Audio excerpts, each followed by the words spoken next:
Assalamualaikum, perkenalkan nama saya Istiqomah, CGP Angkatan 8 SMA PGRI 1 Kota Mojokerto. Berikut aksi nyata modul 1.4.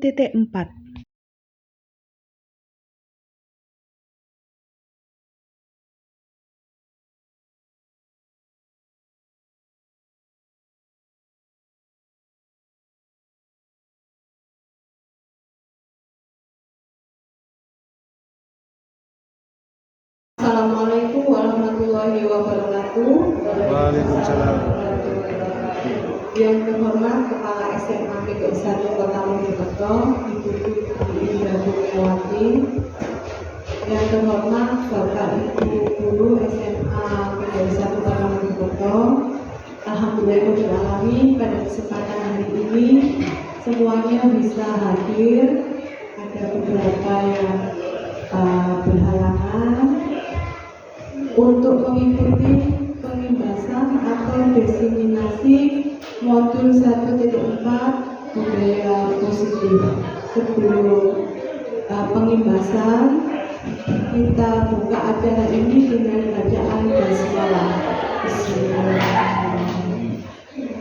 Bapak Ibu, sebelum kita mulai ada perangkatan dari Kepala SMA PGRI 1 Kota Mojokerto. Yang terhormat Ibu Indra Kurniawati, kami persilahkan. Assalamualaikum warahmatullahi wabarakatuh. Yang saya hormati Ibu-ibu guru SMA PGRI 1 Kota Mojokerto. Alhamdulillah pada kesempatan hari ini kita bisa berkumpul di ruangan ini untuk melaksanakan atau mendapatkan pembahasan diseminasi modul 1.4 oleh Bu Isti, yang mana beliau ini juga sebagai peserta CGP Angkatan ke-9 ke-8. Sholawat serta salam tidak lupa kita haturkan kepada Nabi Muhammad SAW. Ibu-ibu sekalian, pagi ini Bu Isti sudah memprogramkan bahwasanya kita semua akan diinfokan atau diberikan informasi tentang apa-apa yang sudah beliau dapatkan selama menjalani proses untuk menjadi guru dan guru penggerak angkatan ke-8 tahun 2020. Pada kesempatan yang ini, pembahasan yang akan beliau lakukan adalah di modul 1.4 tentang budaya positif. Assalamualaikum warahmatullahi wabarakatuh. Terima kasih Ibu sudah mau menghadiri undangan diseminasi pada pagi hari ini. Alhamdulillahirrahmanirrahim. Saya akan mengimbaskan apa yang saya peroleh pada modul 1. Selama ini, alhamdulillah saya sudah menyelesaikan modul 1, 1.1, 1.2, 1.3 dan ini 1.4 yang ada aksi nyata, yaitu mendesimulasikan modul 1.4 tentang budaya positif. Sebelumnya Bapak Ibu, saya ucapkan selamat datang panjenengan guru-guru hebat. Bapak Ibu, mari kita belajar berkolaborasi bersama, saling mendukung demi mewujudkan budaya positif di SMA PGRI 1 Kota Mojokerto. Seperti yang disampaikan Ibu Kepala Sekolah tadi, yang akan saya sampaikan itu mengenai budaya positif, ada disiplin positif, motivasi perilaku manusia, posisi kontrol guru, dan keyakinan sekolah atau kelas bisa kita sebut sebagai kesepakatan kelas dan segitiga restitusi. Yang mungkin yang baru panjenengan dengar yang terakhir ada segitiga restitusi.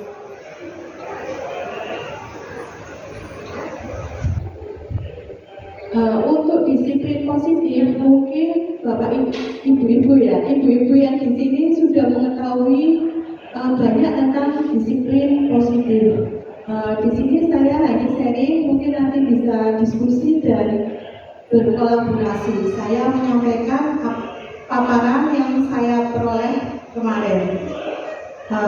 Baiklah ibu-ibu, yang pertama disiplin positif. Ibu-ibu, ketika kita mendengar kata disiplin, berestimasi terlebih dahulu. Kalau ada kata disiplin, ada peraturan, nanti saya diatur-atur. Nah, di sini dalam budaya kita, makna kata disiplin itu dimaknai menjadi sesuatu yang dilakukan seseorang pada orang lain untuk mendapatkan kepatuhan. Kita cenderung menghubungkannya dengan kata disiplin dengan ketidaknyamanan. Lalu sebagai pendidik, tujuan kita adalah menciptakan anak-anak yang memiliki disiplin diri sehingga mereka bisa berperilaku dengan mengacu pada nilai-nilai kebajikan universal dan mereka memiliki motivasi intrinsik, bukan motivasi ekstrinsik. Kalau motivasi intrinsik itu motivasi dari dalam dirinya sendiri. Dia ingin melakukan sesuatu atas panggilan jiwanya sendiri, bukan karena saya membuang sampah di tempat sampah, iya karena ada Bu Mami nanti saya dimarahi. Itu masih motivasi ekstrinsik, motivasi dari luar. Nah, diharapkan di sini itu motivasi dari dalam. Lalu di sini disiplin positif itu merupakan salah satu cara penerapan disiplin yang bertujuan untuk menumbuhkan kesadaran serta memberdayakan anak untuk melakukan sesuatu tanpa sokokan, tanpa ancaman maupun tanpa hukuman. Dia dengan senang hati melakukannya. Selanjutnya, kebutuhan dasar yang menjadi motif dari tindakan manusia, baik itu saya atau kita maupun siswa kita. Kebutuhan dasar tersebut meliputi yang pertama bertahan hidup. Kita membutuhkan makan, minum, atau bisa dikatakan untuk bertahan hidup ini kebutuhan sandang, pangan, papan, dan itu harus terpenuhi. Lalu kebutuhan akan kasih sayang dan rasa diterima. Kasih sayang dan rasa diterima, kita menemui siswa yang sering mencari perhatian kita di kelas. Itu terindikasi bahwa dia belum sepenuhnya menerima kebutuhan kasih sayang dan rasa diterima di lingkungan keluarganya. Makanya dia mencari di sekolah dengan mencari-cari perhatian. Terus ada siswa yang diam, terindikasi kebutuhan kasih sayang itu belum terpenuhi. Lalu ada kebutuhan dasar yang ketiga, itu penguasaan. Kita sebagai manusia atau melihat siswa kita itu, anak-anak itu sering ingin jadi penguasa, jadi dia ingin menang sendiri. Kita bisa melihat bahwa kebutuhannya akan penguasaan baik di rumah, terus tidak terpenuhi, maka dia melakukannya di sekolah dengan semisal dia menjadi super di antara teman-temannya, seperti itu. Lalu kebutuhan dasar akan kebebasan. Kebutuhan dasar akan kebebasan di sini diartikan bahwa kita atau siswa tidak ingin terkekang, ia ingin merasa bebas, seperti itu. Jadi biasanya yang sering tidak berada di kelas itu mungkin kebutuhan dasar yang untuk kebebasan itu terindikasi masih ada yang kurang. Lalu untuk ya kebutuhan dasar manusia yang terakhir itu kesenangan. Ini berarti siswa itu bersenang-senang. Ketika kita ingin menerapkan pembelajaran supaya tidak monoton, biasanya siswa itu juga ingin mendapatkan kesenangan dengan ada game-game di dalamnya, seperti itu. Tapi kalau ini tidak terpenuhi, maka bisa jadi troublemaker. Dia akan mengganggu temannya untuk bersenang-senang. Selanjutnya, dari kebutuhan dasar tadi muncullah motivasi perilaku manusia. Ada tiga di sini. Yang pertama ini menghindari ketidaknyamanan atau hukuman. Siswa cenderung menghindari ketidaknyamanan atau hukuman. Setelah itu, yang kedua mendapatkan imbalan atau penghargaan dari orang lain. Yang saya sebutkan dua ini merupakan motivasi ekstrinsik. Motivasi ekstrinsik yang menjadi dasar siswa melakukan hal tersebut. Misal saya akan melaksanakan nanti saya dihukum, nanti saya mendapatkan penghargaan. Itu pasti motivasi ekstrinsik. Lalu ada motivasi perilaku manusia. Siswa menjadi diri mereka sendiri yang diinginkan dengan menghargai diri sendiri sesuai dengan nilai-nilai yang mereka percaya. Kalau saya membuang sampah di tempat sampah, berarti nanti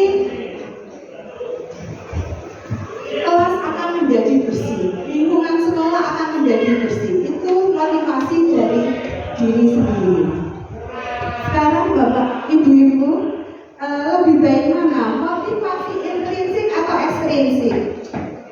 Intrinsik, ya. Sepakat nih, karena dari dalam diri sendiri.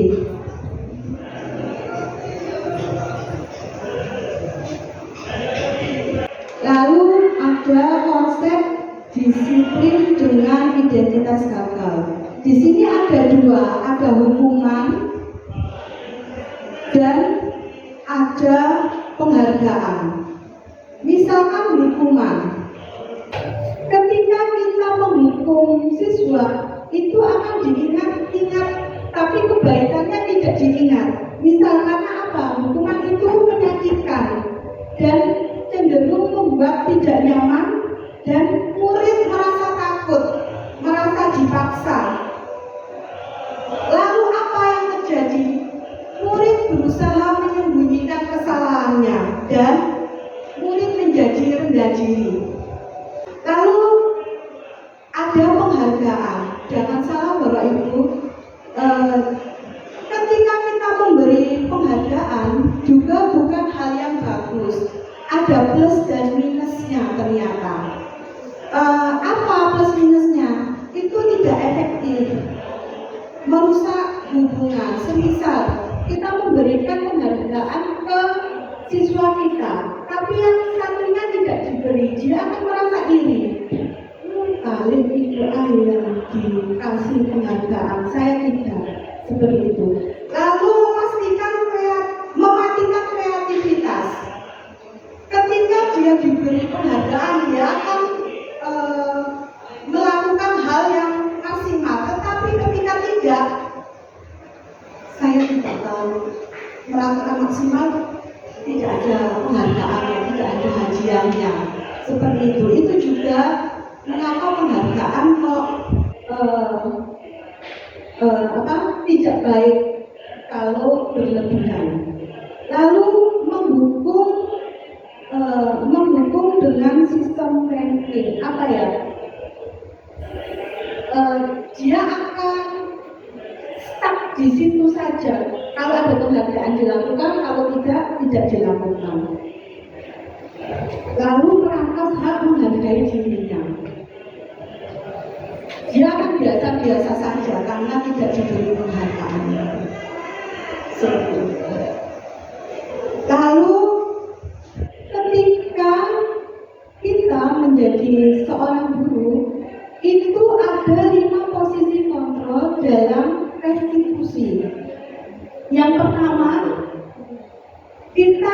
sebagai penghukum, pembuat rasa bersalah siswa kita, lalu kita sebagai teman, sebagai pemantau dan sebagai manajer. Ibu-ibu, posisi kontrol yang pernah kita lakukan, saya sendiri itu biasanya penghukum, pembuat rasa bersalah tanpa saya sadari, lalu juga teman pemantau. Nah, untuk manajer ini bagaimana penerapannya? Misal saat siswa yang tidak memakai atribut saat upacara, kalau posisi kita sebagai penghukum, biasanya patuhi aturan sekolah, ayo berdiri di depan. Itu kita sebagai penghukum. Kalau sebagai pembuat merasa bersalah, berapa kali sudah ibu bilang, saya kecewa karena tidak memakai atribut, tidak hanya satu kali. Itu membuat merasa bersalah. Lalu sebagai teman, ini juga yang sering saya lakukan, ayo kali ini tidak apa-apa, kamu salah. Lalu saya mempersilahkan, tapi besok jangan diulang ya. Seperti itu saya sebagai teman dengan siswa saya. Lalu pemantau dengan kasus yang sama, kamu sudah melanggar peraturan sekolah, kamu sudah tahu kan konsekuensinya. Kita menyampaikan seperti itu. Lalu, posisi kontrol seorang guru sebagai manajer. Guru bekerja sama dengan murid, memberi tanggung jawab atas perilaku mereka dan mendukung menemukan solusi atas masalah yang mereka hadapi. Posisi manajer mengacu pada restitusi yang dapat menjadikan murid sebagai manajer bagi dirinya sendiri. Nantinya murid merasa bertanggung jawab atas tindakan yang ia lakukan. Konsep disiplin dengan identitas sukses. Di sini ada konsekuensi sama restitusi. Konsekuensi, misalkan seperti ini. Konsekuensi itu kan akibat dari yang ia lakukan. Stimulus langsung respon. Ketika dia menumpahkan minuman-minumannya, dia akan langsung mengambil alat untuk membersihkan minuman yang dia tumpahkan. Itu konsekuensinya, semisal seperti itu. Nah, di sini penguatannya hanya jangka pendek saja untuk konsekuensi. Lalu perlu monitoring berkelanjutan. Ada stimulus langsung respon. Murid menghargai peraturan karena ada konsekuensi itu tadi. Lalu kehilangan waktu untuk merenungi kesalahan karena jangka waktunya pendek. Tanpa dia merenungi kesalahannya, ya yang saya perbuat tadi salah, tapi dia sudah beralih ke lain lagi, seperti itu. Pendek sekali. Berbeda dengan restitusi. Untuk restitusi itu murid bertanggung jawab untuk perilakunya, fokus pada pemecahan masalah yang ia hadapi. Lalu murid menghormatinya dan orang lain juga. Itu keputusannya dia ada solusi untuk mengatasi masalah itu, maka dia menghormati dirinya dan dia juga menghormati orang lain. Lalu teori kontrol, dia punya kontrol atas apa yang dia lakukan. Lalu murid bersemangat memperbaiki kesalahannya. Dia akan merenungi, ada fase merenungi atas yang dia lakukan. Kemudian keyakinan kelas. Ini yang akan saya perkenalkan juga di ibu-ibu, terutama wali kelas.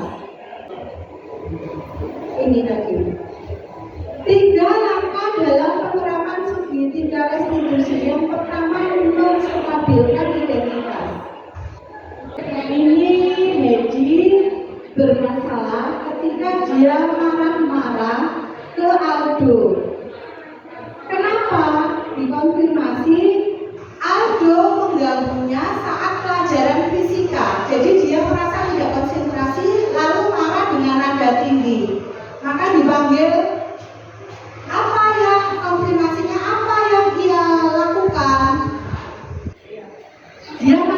berhasil mengakui. Apakah itu baik? Tidak. Terus saya memposisikan kalau mungkin saya mengalami sama seperti Hedi, saya akan berbuat sama dengan Hedi. Tapi saya punya kontrol untuk tidak marah-marah. Ya Bu, saya salah. Tidak seharusnya saya marah-marah. Dia sendiri yang memposisikan seperti itu. Tentang murid, budaya positif dapat terwujud dengan mendorong kolaborasi antar semua warga sekolah dengan adanya keyakinan sekolah yang harus disepakati dan dijalankan bersama. Lalu budaya positif dapat terwujud jika seorang guru memiliki 5 nilai guru penggerak, diantaranya berpihak pada murid, mandiri, reflektif, kolaboratif, dan inovatif. Salah satu perubahan yang diinginkan sesuai dengan visi guru penggerak adalah terbentuknya budaya positif agar diperoleh sekolah yang nyaman, aman, dan tentunya berpihak pada murid. Refleksi saya selama pembelajaran di modul. Perubahan yang terjadi pada cara berpikir saya dalam menciptakan budaya positif di kelas maupun di sekolah setelah mempelajari modul ini yaitu biasanya saya mengambil posisi kontrol sebagai penghukum dan membuat merasa bersalah serta pemantau. Namun sekarang saya mengambil posisi manajer untuk menerapkan segitiga restitusi. Perasaan saya termotivasi untuk bergerak dan menggerakkan serta melakukan aksi nyata yang berhubungan dengan budaya positif di SMA PGRI 1 Kota Mojokerto. Amin. Bu Hasabadini saya semoga apa yang saya peroleh bisa saya imbaskan melalui aksi nyata ini. Demikian pemaparan yang saya peroleh pada modul 1 khususnya 1.4 tentang budaya positif. Kurang lebihnya saya mohon maaf. Semoga bermanfaat. Assalamualaikum warahmatullahi wabarakatuh.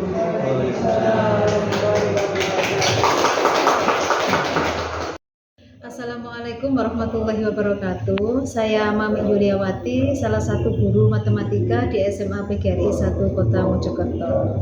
Menurut saya, setelah mendapat paparan diseminasi dari Bu Istiqomah tentang budaya positif di sekolah, saya sangat setuju sekali dan saya merasa termotivasi untuk menerapkan budaya positif di SMA PGRI 1. Kenapa saya sangat termotivasi? Karena saya lihat budaya positif ini kalau diterapkan pada anak-anak nanti akan bisa memberikan manfaat terutama untuk kesadaran anak-anak dari dalam dirinya sendiri untuk bersikap, berperilaku disiplin.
Assalamualaikum warahmatullahi wabarakatuh. Saya Mami Yuliawati, salah satu guru matematika di SMA PGRI 1 Kota Mojokerto.